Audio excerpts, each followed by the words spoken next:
Assalamualaikum warahmatullahi wabarakatuh. Selamat pagi, selamat siang, selamat sore, dan selamat malam. Di video kali ini kita akan membahas materi yang cukup menyenangkan. Karena apa? Karena materi kali ini lanjutan dari kesenjangan ekonomi, yaitu ketimpangan pendapatan kayak gitu. Nah, materi kali ini kita akan membahas mengenai apa saja indikator untuk mengetahui ketimpangan distribusi pendapatan itu kayak gitu. Jadi di ketimpangan pendapatan itu cara mengukur atau mengetahui ketimpangan pendapatannya itu tinggi, rendah ataupun sedang itu ada 3 indikator. Yang pertama adalah kurva Lorenz, yang kedua adalah koefisien Gini atau koefisien indeks Gini, dan yang terakhir adalah kriteria Bank Dunia gitu. Nah, tanpa berlama-lama lagi kita langsung lanjut ke indikator yang pertama, yaitu kurva Lorenz.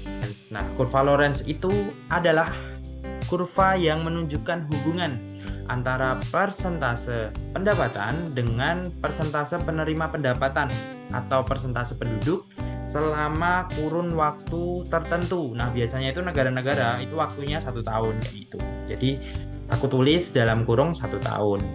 Nah, sumbu vertikal menunjukkan persentase pendapatan total. Nah, sumbu vertikal itu berdiri atau tidur?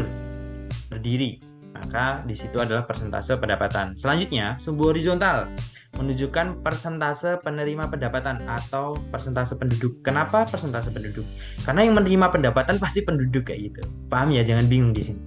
Jadi yang tidur yang bawah.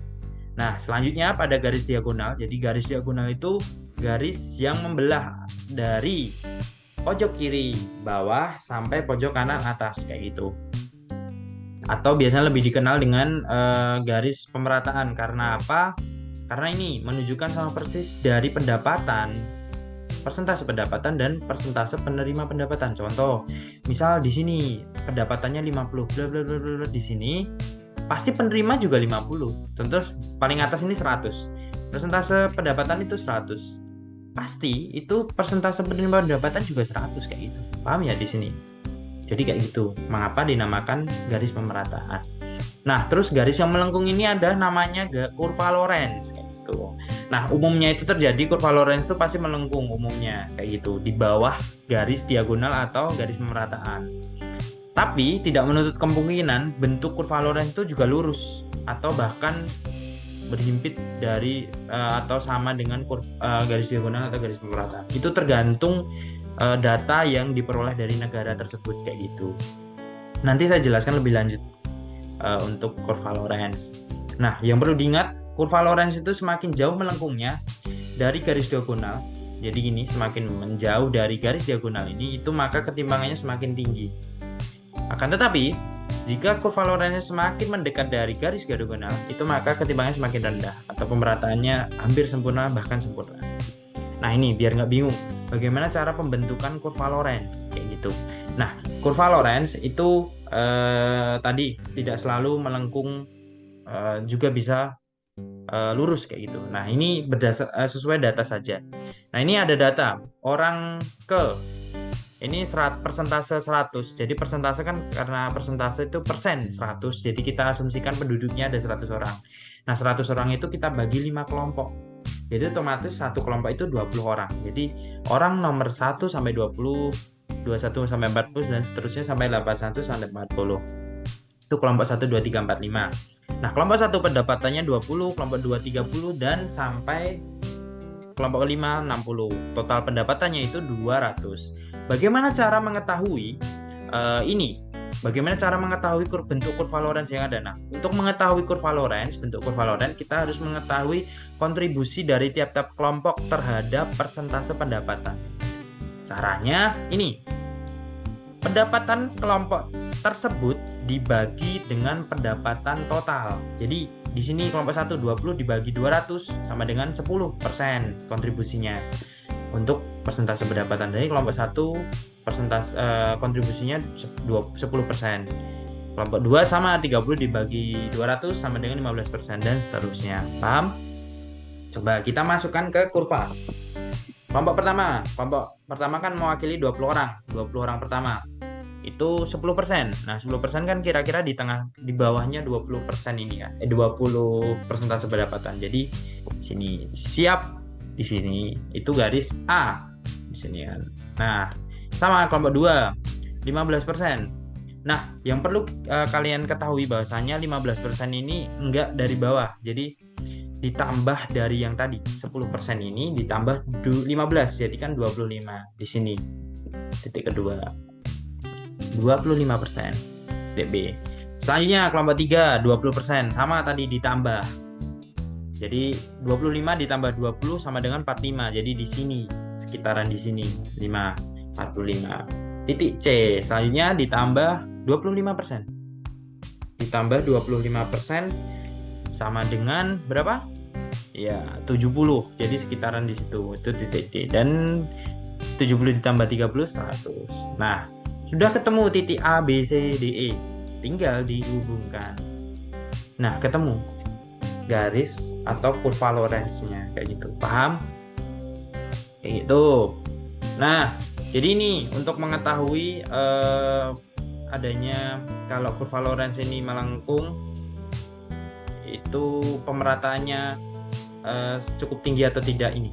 Kita lihat di kelas A ini, kelompok A itu kan kecil sekali kan pendapatannya dibandingkan dengan kelompok D itu cukup besar nih, atau kelompok E malah cukup besar kan. Nah, maka dengan ini kan melengkung menjauh dari kurva dari garis diagonal, maka ketimbangannya bisa dikatakan lebih tinggi. Akan tetapi misal nanti ada kurva yang lebih mendekati dengan garis diagonal, itu maka pemerataan semakin rendah kayak gitu. Paham di sini? Oke. Indikator yang kedua tadi kurva Lorentz sudah.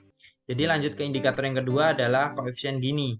Nah, koefisien Gini itu apa? Jadi koefisien Gini ini dikembangkan oleh ahli statistik dari Italia yang bernama Corrado Gini. Makanya dinamakan koefisien Gini pada tahun 1912. Koefisien Gini menghitung rasio dari bidang yang berada di antara garis diagonal atau garis pemerataan dan kurva Lorentz atau huruf A.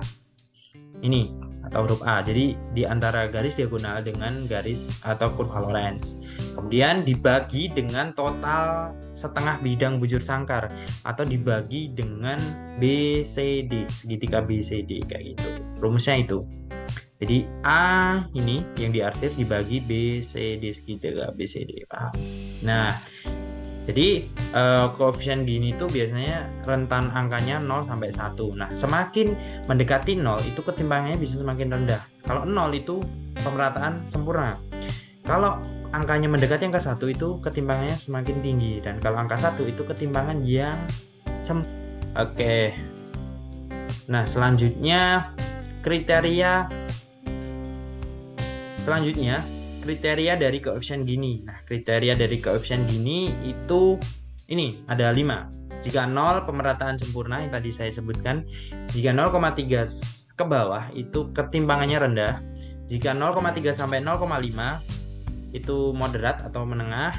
Kemudian jika 0,5 sampai 1 itu ketimbangannya tinggi, dan jika 1 ketimbangannya cukup sempurna, bahkan ketimbangan sempurna kayak gitu. Itu kriterianya.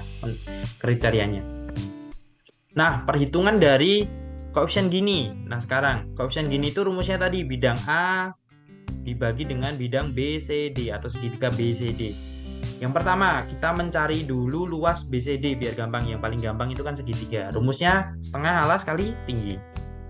Jadi setengah kali 100 dikali 100. Jadi otomatis jawabannya 5000. Jadi luasnya BCD adalah 5000. Kemudian kita mencari luas A. Nah, luas A ini kan sulit lah kalau mencari luasnya, karena ini kan nggak tahu ini melengkung, terus di sini juga berapa itu kan juga nggak tahu. Nah, biar gampang untuk mencari bidang A, maka perlu dicari luas yang paling bawah ini, yang bawahnya kurva atau bidang A. Jadi nanti hasilnya dari bidang di bawahnya ini dikurangi luas BCD, jadi dapat kurva atau luasnya A kayak gitu. Jadi kenapa kita mencari luas di bawah ini? Karena ini lebih gampang. Kalau kita lihat ini, nah ini kan ada persegi. Nah kalau di sini nggak ada, susah nyarinya. Ini bisa kita bagi persegi-persegi. Ini persegi E, persegi F, persegi G, persegi H. Kemudian ada segitiga, ini segitiga I, terus segitiga J, segitiga K, segitiga L, dan segitiga M kayak gitu. Nah, kalau di bawah ini kan lebih gampang hitungnya, luas persegi, segitiga, segitiga, dibandingkan hitung langsung yang A kayak gitu. Selanjutnya, pertama kita ngitung luas E dulu, 20 kali 10, 200. Dapatnya ini 20 sampai 40 kan 20 panjangnya, ini 20. Tingginya 10, tadi kan 10. Kayak gitu. Selanjutnya 20 dikali 25, itu dapatnya dari mana? Sama 40 sampai 20 kan 40 sampai 60 itu kan 20 panjangnya. Nah, tingginya ini 25 tadi. Terus selanjutnya 20 kali 45 ini 20, 60 sampai 80 kan 20. Ini tingginya 45. Terus luas H itu 80 sampai 100 itu kan 20. Terus 70 dapatnya dari mana? Ini 70 kayak gitu. Udah dapat nih luasnya. Persegi E, F, G, H. Selanjutnya kita cari luas segitiga I, J, K, L, M. Segitiga I setengah kali 20. Ini alasnya 20, tingginya 10. Sama dengan 100. Selanjutnya luas segitiga J, ini alasnya 20, tingginya 15 kayak gitu. Dan seterusnya. Paham sampai sini? Udah nih ketemu luas dari bidang-bidang persegi E, F, G, H dan segitiga I, J, K, L, M. Terus kita jumlah. Totalnya sama dengan 4000. Kayak gitu. Total luas di bawahnya bidang A itu 4000. Nah, karena rumusnya bidang A, jadi kita harus membutuhkan data dari bidang A kayak gitu. Nah, bidang A itu berapa luasnya? Itu rumusnya bidang yang di bawah ini 4000 luasnya kan, dikurangi dengan luas BCD, segitiga BCD 5000, sehingga bisa dipastikan bahwasanya luas dari bidang A itu sama dengan 1000 kayak gitu. Paham? Ya, lanjut. Sehingga kita masukkan rumus bidang A dibagi bidang BCD sama dengan 1000 dibagi 5000 sama dengan 0,2. Jadi koefisien nilainya kurva ini berdasarkan kurva Lorenz di sini itu koefisien gininya 0,2. Nah, 0,2 tadi masuk dengan kriteria apa? Kriteria rendah karena di bawah 0,3 kayak gitu. Jadi masuk ketimbangan rendah. Jadi kurva Lorenz yang di sebelah kanan ini termasuk ketimbangan rendah. Ketimbangannya cukup rendah kayak gitu. Selanjutnya, yang ketiga adalah kriteria dari Bank Dunia. Jadi kriteria Bank Dunia itu ada 3 untuk menentukan sebuah negara itu tingkat ketimbangannya tinggi, rendah, ataupun sedang kayak gitu. Nah, kriteria yang pertama dari Bank Dunia itu jika kelompok 40% penduduk termiskin, jadi penduduk termiskin kelompok 40% memperoleh pendapatan lebih kecil atau di bawah dari 12% itu dari seluruh pendapatan nasional. Jadi dari seluruh pendapatan nasional itu hanya memperoleh pendapatannya itu di bawah 12%, itu dikatakan ketimbangannya cukup tinggi. Yang kedua, jika kelompok 40% penduduk termiskin memperoleh pendapatan dari total pendapatan nasional itu 12% sampai 17%, itu ketimbangannya sedang. Dan yang terakhir, jika kelompok 40% penduduk termiskin memperoleh pendapatan lebih dari 17% dari keseluruhan pendapatan nasional di suatu negara tertentu, itu biasanya dikatakan tingkat ketimbangannya rendah. Jadi kayak gitu. Kriteria dari Bank Dunia itu ada 3. Paham sampai sini? Oke, nah mungkin hanya itu ya tadi materi indikator untuk mengetahui ketimbangan pendapatan. Ada kurva Lorenz, koefisien gini, dan yang terakhir kriteria Bank Dunia kayak gitu. Mungkin hanya itu yang bisa saya sampaikan untuk materi ketimbangan ekonomi kelas 11 kali ini. Terima kasih. Mungkin kita akan berjumpa di lain kesempatan lagi dengan video yang lain kayak gitu. Terima kasih atas atensi dan perhatian dari adik-adikku semuanya. Sekian dari saya. Wassalamualaikum warahmatullahi wabarakatuh.